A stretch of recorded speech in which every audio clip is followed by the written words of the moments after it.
இன்றைய முக்கிய செய்திகள். அதானி மீதான நாடாளுமன்ற கூட்டுக்குழு விசாரணையை ஆதரிக்க தயாரா?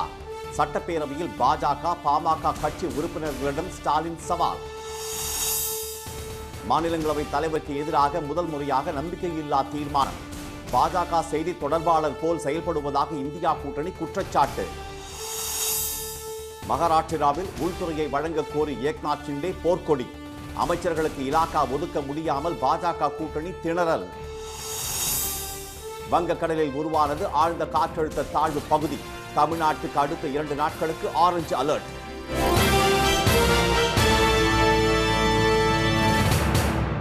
வணக்கம். வணக்கம். தொழிலதிபர் அதானியை சந்திக்கவில்லை என சட்டப்பேரவையில் திட்டவட்டமாக தெரிவித்துள்ள முதலமைச்சர் திரு மு.க. ஸ்டாலின், அதானி மீதான நாடாளுமன்ற கூட்டுக்குழு விசாரணையை ஆதரிக்க பாஜக, பாமக தயாரா என சவால் விடுத்துள்ளார். சட்டப்பேரவையில் இன்று கேள்வி நேரம் முடிந்ததும் அதானி விவகாரம் குறித்து பேசிய பாமக உறுப்பினர் திரு ஜி.கே. மணி, அதானி மீது அமெரிக்க நீதிமன்றத்தில் தொடரப்பட்ட வழக்கில் தமிழ்நாடு அரசுக்கு தொடர்பு உள்ளதா என்பது குறித்து தெளிவுபடுத்த வேண்டும் என்று வலியுறுத்தினார். இதற்கு பதிலளித்த திரு ஸ்டாலின், அதானிக்கும் தமிழ்நாட்டுக்கும் எந்தவிதமான சம்பந்தமும் கிடையாது என்றும் தம்மை அவர் சந்திக்கவும் இல்லை, பார்க்கவும் இல்லை என்றும் தெரிவித்தார். அதானி மீது சொல்லப்பட்டிருக்கும் குற்றச்சாட்டு குறித்து பாராளுமன்ற கூட்டுக்குழு விசாரணை நடத்த வேண்டும் என்றும் நாடாளுமன்றத்தில் விவாதிக்க வேண்டும் என்றும் இந்தியா கூட்டணி முழக்கம் எழுப்பி வருவதை சுட்டிக்காட்டிய திரு ஸ்டாலின், திமுக மீது குறை சொல்லும் பாஜக மற்றும் பாமக இந்த கோரிக்கையை ஆதரிக்க தயாரா என கேள்வி எழுப்பியுள்ளார். அதானி மீது சொல்லப்பட்டிருக்கக்கூடிய குற்றச்சாட்டுகள் குறித்து பாராளுமன்ற கூட்டுக்குழு விசாரணை அமைக்க வேண்டும், அந்த விவகாரம் குறித்து நாடாளுமன்றத்தில் விவாதிக்க வேண்டும் என்று நாடாளுமன்றத்தில் இந்தியா கூட்டணி கட்சிகள் முழக்கம் எழுப்பி வருகின்றன. திமுக மீது குறை சொல்லிக் கொண்டு இருக்கக்கூடிய பாஜகவோ பாமகவோ நாங்கள் நாடாளுமன்றத்தில் வைக்கக்கூடிய கோரிக்கை ஆதரித்து நீங்கள் இது குறித்து விளக்கி பேச தயாராக இருக்கிறீர்களா என்ற கேள்வி மாத்திரம் நான் இப்போது கேட்க விரும்புகிறேன். முதலமைச்சரின் பதில் திருப்தி அளிக்கவில்லை என்று கூறி பாமக உறுப்பினர்கள் வெளிநடப்பு செய்தனர். அடுத்து பேசிய அதிமுக உறுப்பினர் திரு தங்கமணி, சாத்தனூர் அணை திறப்பு குறித்து மக்களுக்கு சரியான தகவலை அளித்திருந்தால் விழுப்புரம், கடலூர் உள்ளிட்ட மாவட்டங்களில் இந்த அளவுக்கு பாதிப்பு வந்திருக்காது என்று கூறினார். இதற்கு பதிலளித்த வருவாய்த்துறை அமைச்சர் திரு கே.எஸ்.எஸ்.ஆர். ராமச்சந்திரன், பொதுமக்களுக்கு முன்கூட்டியே 5 முறை எச்சரிக்கை கொடுத்த பின்பே சாத்தனூர் அணையிலிருந்து தண்ணீர் திறக்கப்பட்டதாக கூறினார். ஆனால் முன்னறிவிப்பு கொடுத்த 1/4 மணி நேரத்தில் அணையை திறந்துவிட்டதால் தான் பாதிப்பு ஏற்பட்டதாக எடப்பாடி திரு பழனிசாமி தெரிவித்தார். அப்போது குறுக்கிட்ட முதலமைச்சர், உரிய அறிவிப்புக்கு பின்னரே சாத்தனூர் அணை திறக்கப்பட்டதாக கூறினார். ஆனால் அதிமுக ஆட்சியில் செம்பரம்பாக்கம் ஏரி முன்னறிவிப்பின்றி திறக்கப்பட்டதே பாதிப்புக்கு காரணம் என இந்திய கணக்காயர் அறிக்கையிலேயே குறிப்பிடப்பட்டுள்ளதாக அவர் சுட்டிக்காட்டினார். சொல்லாமல் திறக்கப்பட்டது, நான் சொல்லல. உங்களுடைய ஆட்சி காலத்தில் சிஏஜி ரிப்போர்ட்டை கொடுத்துருக்கு. இதே சட்டமன்ற அவையில் அந்த சிஏஜி ரிப்போர்ட்டை வச்சு நீங்களே வச்சுங்க. அதிலே தெளிவாக சொல்லியிருக்கிறாங்க, உயிரிழப்புகளுக்கு காரணம் மனித தவறு தான். என்ன காரணம், என்ன இதுக்கு விளக்கம், இதை விட விளக்கம் சொல்லணுமா? அடையாற்றில் 1 லட்சம் கன அடி நீர் தாராளமாக செல்லும் அளவிற்கு கட்டமைப்பு இருப்பதாகவும் செம்பரம்பாக்கம் ஏரிக்கு கீழ் 100 ஏரிகள் உள்ளதாகவும் கூறிய எடப்பாடி திரு பழனிசாமி, அதிமுக ஆட்சியின் போது ஏரி நீருடன் மழை நீரும் கலந்ததால் தான் சென்னை மாநகரத்திற்கு பாதிப்பு ஏற்பட்டதே தவிர ஏரியை திறந்ததால் அல்ல என்று கூறினார். அடையாற்றில் 1 லட்சம் கன அடி நீர் தாராளமாக செல்லும் அளவிற்கு கட்டமைப்பு எங்கே இருக்கிறது என வினவிய அமைச்சர் திரு மா சுப்பிரமணியன், செம்பரம்பாக்கத்தில் 20,000 கன அடி நீர் திறந்தாலே கரையோரம் உள்ள பெரும்பாலான குடியிருப்புகள் சேதமாகும் என்று கூறினார். அடையாறு ஆற்றின் கொள்ளளவு குறித்த சவாலுக்கு தயாரா என்றும் அவர் வினவினார்.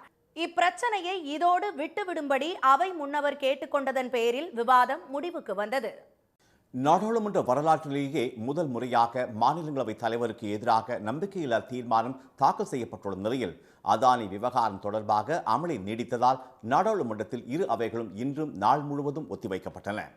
மக்களவை இன்று காலை கேள்வி நேரம் தொடங்கியதும் அதானி விவகாரம் தொடர்பாக நாடாளுமன்ற கூட்டுக்குழு விசாரணைக்கு உத்தரவிட வலியுறுத்தி இந்தியா கூட்டணி எம்பிக்கள் முழக்கமிட்டனர்.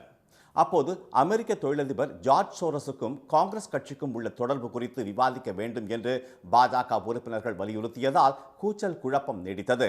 இதையடுத்து பகல் 12 மணி வரை அவை ஒத்திவைக்கப்பட்டது. सदन चलेगा, मर्यादा गरिमा चलेगा। सदन की कार्रवाई 12 बजे तक के लिए स्थगित की जाती है। பின்னர் அவை கூடியதும் கூச்சல் குழப்பம் தொடர்ந்ததால் மக்களவை நாள் முழுவதும் ஒத்திவைக்கப்பட்டது. முன்னதாக அதானி முறைகேடுகள் குறித்து நாடாளுமன்ற கூட்டுக்குழு விசாரணைக்கு உத்தரவிட வலியுறுத்தி நாடாளுமன்ற வளாகத்தில் எதிர்க்கட்சி உறுப்பினர்கள் போராட்டத்தில் ஈடுபட்டனர். அப்போது பிரதமர் திரு மோடி, தொழிலதிபர் அதானி ஆகியோரின் உருவம் பொறித்த கருப்பு பைகளை தோளில் மாட்டியிருந்த அவர்கள் பாஜக அரசை கண்டித்து முழக்கங்களை எழுப்பினர்.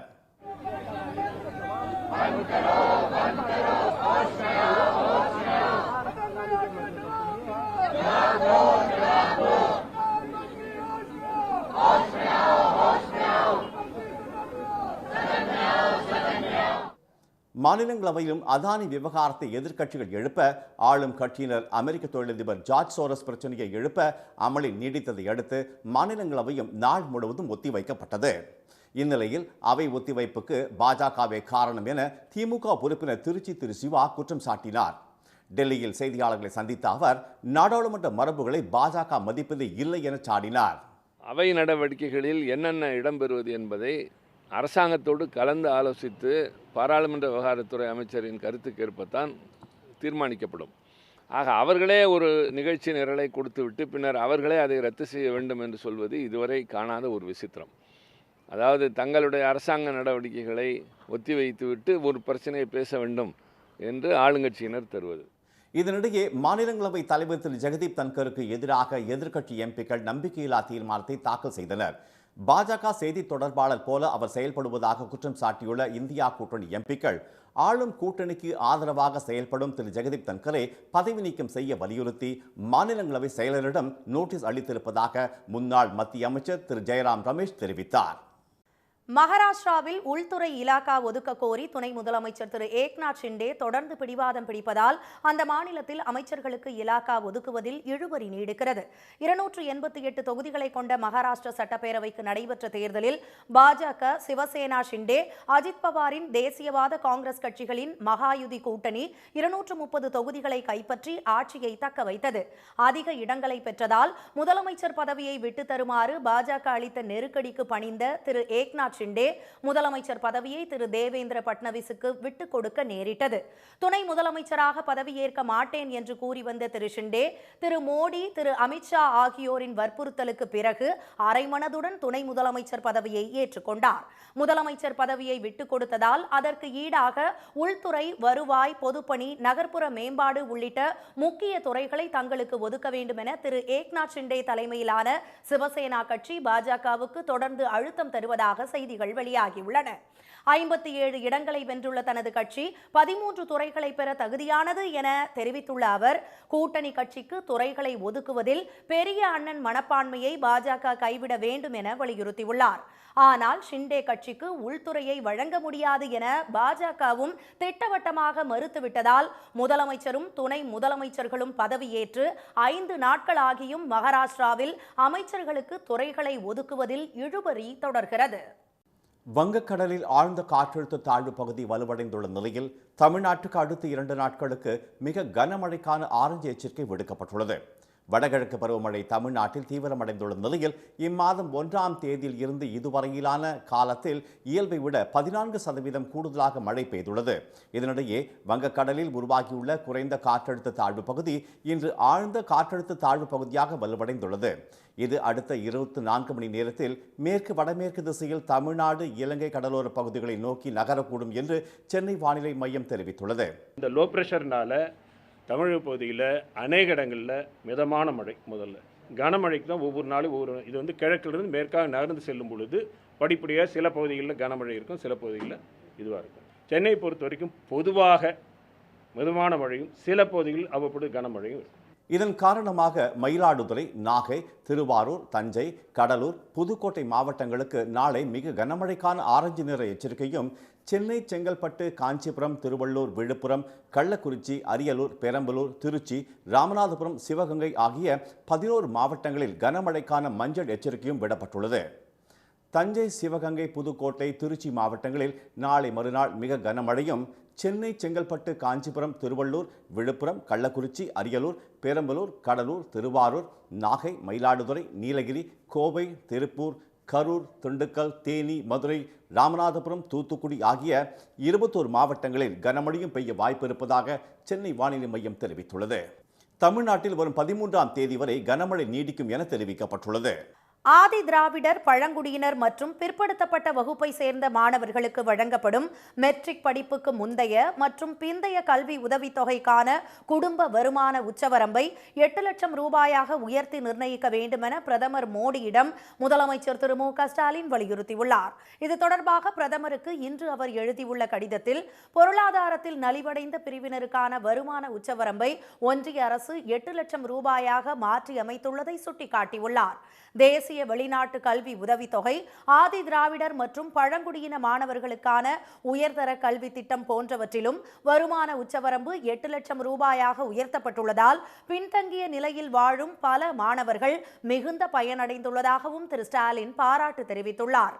ஆனால் அகில இந்திய உயர்கல்வி ஆய்வு தரவுகளின்படி ஆதி திராவிடர், பழங்குடியினர் மற்றும் சில பிற்படுத்தப்பட்ட சமூகத்தை சேர்ந்த மாணவர்களின் ஒட்டுமொத்த உயர்கல்வி சேர்க்கை மக்கள் தொகை அடிப்படையில் ஒப்பிடுகையில் வெகுவாக குறைந்துள்ளதாக அவர் சுட்டிக்காட்டியுள்ளார். மெட்ரிக் படிப்புக்கு முந்தைய மற்றும் மெட்ரிக் கல்விக்கு பிந்தைய கல்வி உதவித்தொகை ஆதி திராவிடர், பழங்குடியினர் மற்றும் பிற்படுத்தப்பட்ட வகுப்பை சேர்ந்த மாணவர்களின் சேர்க்கையை அதிகரிக்க கணிசமாக பங்களிக்கும் என திரு ஸ்டாலின் தெரிவித்துள்ளார்.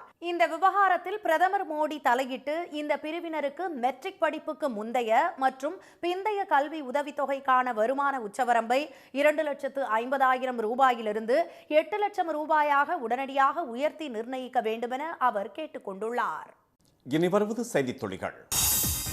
மறைந்த உவே சுவாமிநாதன் பிறந்த நாளான பிப்ரவரி 19ஆம் தேதி தமிழ் இலக்கிய மறுமலர்ச்சி நாளாக கொண்டாடப்படும் என முதலமைச்சர் திரு மு.க. ஸ்டாலின் அறிவித்துள்ளார். சட்டப்பேரவையில் இன்று அதிமுக உறுப்பினர் திரு கே.பி. முனுசாமியின் கேள்விக்கு பதிலளித்த போது இவ்வாறு அவர் அறிவித்தார்.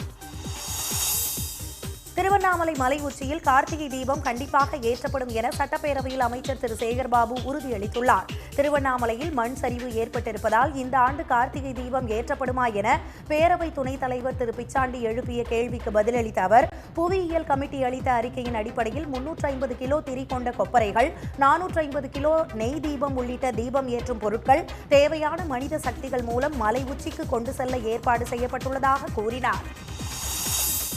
சென்னை கோயம்பேடு சந்தையில் முருங்கைக்காய் விலை கிலோவுக்கு 100 ரூபாய் குறைந்து 300க்கு விற்பனையாகிறது. அண்டை மாநிலங்களிலிருந்து காய்கறிகள் வரத்து அதிகரித்துள்ளதை அடுத்து அனைத்து காய்கறிகளின் விலை கிலோவுக்கு 20 முதல் 50 ரூபாய் வரை குறைந்துள்ளது. தக்காளி விலை 60லிருந்து 30 ரூபாயாகவும், 1 கிலோ பூண்டு 50 ரூபாய் குறைந்து 400 ரூபாயாகவும் உள்ளது. திருவண்ணாமலையில் கோயிலின் 4 கோபுரங்களுக்கு முன்பாகவோ கிரிவல பாதையிலோ கற்பூரம் ஏற்ற பக்தர்களுக்கு தடை விதிக்கப்பட்டுள்ளது. கார்த்திகை தீப திருவிழாவை ஒட்டி கிரிவலம் தொடர்பாக வழிகாட்டு நெறிமுறைகளை வெளியிட்டுள்ள காவல்துறை அனுமதியின்றி அன்னதானம் வழங்கக்கூடாது என்று தெரிவித்துள்ளது. அனுமதியின்றி மலை ஏறுபவர்கள் மீதும் கிரிவல பாதையில் கால்நடைகளை உலவவிடும் உரிமையாளர்கள் மீதும் சட்டப்படி நடவடிக்கை எடுக்கப்படும் என்றும் போலீசார் எச்சரித்துள்ளனர். தமிழ்நாட்டின் அனைத்து மாவட்டங்களிலும் மாடுகள், நாய்கள் தொல்லையை கட்டுப்படுத்த நடவடிக்கை எடுக்க உத்தரவிடப்பட்டுள்ளதாக அமைச்சர் திரு கே.என். நேரு தெரிவித்துள்ளார். சட்டப்பேரவையில் இன்று இது தொடர்பான கேள்விக்கு பதிலளித்த அவர், சென்னையில் உள்ளதைப் போலவே அனைத்து மாவட்டங்களிலும் நாய் இன கட்டுப்பாட்டு மையத்தை அமைக்க உள்ளதாகவும் கூறினார். ஓமன் நாட்டிற்கு வீட்டு வேலைக்கு சென்று சம்பளமும் இன்றி வீட்டு உரிமையாளரால் கொடுமைப்படுத்தப்படும் தாயை மீட்டு தருமாறு ராமநாதபுரம் மாவட்ட ஆட்சியரிடம் அவரது மகள் கோரிக்கை விடுத்துள்ளார். கடலாடி அருகே புனவாசல் கிராமத்தை சேர்ந்த திருமதி பத்ரகாளி குடும்ப வறுமை காரணமாக ஓமன் நாட்டில் வீட்டு வேலைக்கு கடந்த ஆண்டு சென்றுள்ளார். அங்கு சம்பளம் தராமல் வீட்டின் உரிமையாளர் கொடுமைப்படுத்தப்படுவதாக தாய் கதறி அழுத வீடியோவை மகள் நபியா ஆட்சியரிடம் காண்பித்தார். வால்பாறை அடுத்த ஜெகமுடி லோவர் டிவிஷன் குடியிருப்பு பகுதியில் நள்ளிரவில் புகுந்த யானை தாக்கியதில் 2 பெண்கள் உட்பட 4 பேர் காயமடைந்தனர். நள்ளிரவில் சத்தம் கேட்டு வீட்டை விட்டு வெளியே வந்தவர்களை யானை தாக்கியதில் கார்த்தீஸ்வரி, சரோஜா, உதயகுமார், சந்திரன் ஆகியோர் காயமடைந்தனர். அனைவரும் மருத்துவமனையில் சேர்க்கப்பட்டுள்ளனர். இன்றைய வர்த்தக முடிவில் மும்பை பங்குச்சந்தை குறியீட்டு எண் சென்செக்ஸ் 1 புள்ளி மட்டும் உயர்ந்து 81,510 புள்ளிகளாக இருந்தது. தேசிய பங்குச்சந்தை குறியீட்டு எண் நிப்டி 9 புள்ளிகள் குறைந்து 24,610 புள்ளிகளாக நிறைவடைந்தது. சென்னையில் இன்று ஆபரண தங்கத்தின் விலை சவரனுக்கு 600 ரூபாய் உயர்ந்து ஒரு சவரன் 57,640 ரூபாயாகவும், 1 கிராம் 7,205 ரூபாயாகவும் உள்ளது. வெள்ளி விலை கிராமுக்கு 4 ரூபாய் அதிகரித்து 1 கிராம் 104 ரூபாயாக உள்ளது. மீண்டும் இன்றைய முக்கிய செய்திகள். தொழிலதிபர் அதானியை சந்திக்கவில்லை என சட்டப்பேரவையில் திட்டவட்டமாக தெரிவித்துள்ள முதலமைச்சர் ஸ்டாலின், அதானி மீதான நாடாளுமன்ற கூட்டுக்குழு விசாரணையை ஆதரிக்க பாஜக, பாமக தயாரா என சவால் விடுத்துள்ளார். நாடாளுமன்ற வரலாற்றிலேயே முதல் முறையாக மாநிலங்களவை தலைவருக்கு எதிராக நம்பிக்கையில்லா தீர்மானம் தாக்கல் செய்யப்பட்டுள்ள நிலையில் அதானி விவகாரம் தொடர்பாக அமளி நீடித்ததால் நாடாளுமன்றத்தின் இரு அவைகளும் நாள் முழுவதும் இன்றும் ஒத்திவைக்கப்பட்டன. வங்கக்கடலில் ஆழ்ந்த காற்றழுத்த தாழ்வு பகுதி வலுவடைந்துள்ள நிலையில் தமிழ்நாட்டுக்கு அடுத்த 2 நாட்களுக்கு மிக கனமழைக்கான ஆரஞ்சு எச்சரிக்கை விடுக்கப்பட்டுள்ளது. இத்துடன் இந்த செய்திகள் நிறைவடைந்தன. மீண்டும் சன் டிவியில் செய்திகள் காலை 7:30 மணிக்கு. செய்திகளை உடனுக்குடன் தெரிந்து கொள்ள QR கோடை ஸ்கேன் செய்து சன் நியூஸ் வாட்ஸ்அப் சேனலில் இணைந்திருங்கள். வணக்கம்.